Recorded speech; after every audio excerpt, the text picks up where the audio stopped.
Hello everybody, I'm Dan Hawkins. I am privileged to bring you this month's edition of AGO Series from Life. This month is going to be a blessing in your life without a doubt. I have a recording here from Tim Marks titled, "Where is Your Faith?"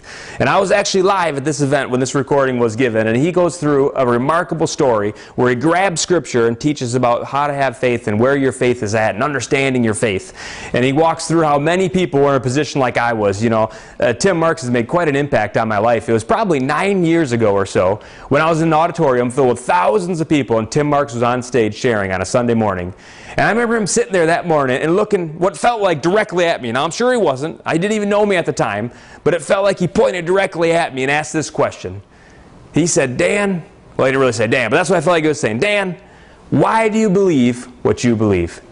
I remember that one question led me on this journey where I started to dig into my faith. I started to search for answers that I couldn't defend. I couldn't have told you why I believe what I believe. And in this book, Tim walks through having faith and understanding faith and answering those tough questions of why do you believe what you believe, and encouraging you to dig deeper into Scripture and to find out what God has planned for you. So I encourage you to grab this recording and dig into this, because Tim Marks has made such a difference for so many. You know, recently he published a book called Voyage of a Viking. And in that book he talks about how the grace of God came over a man's heart and transformed a man, and applied a lot of the stuff he's going to share with you in this CD. So definitely dig into this, grab this information, and realize how it can make a difference in your life. The book of the month this month is Business for the Glory of God.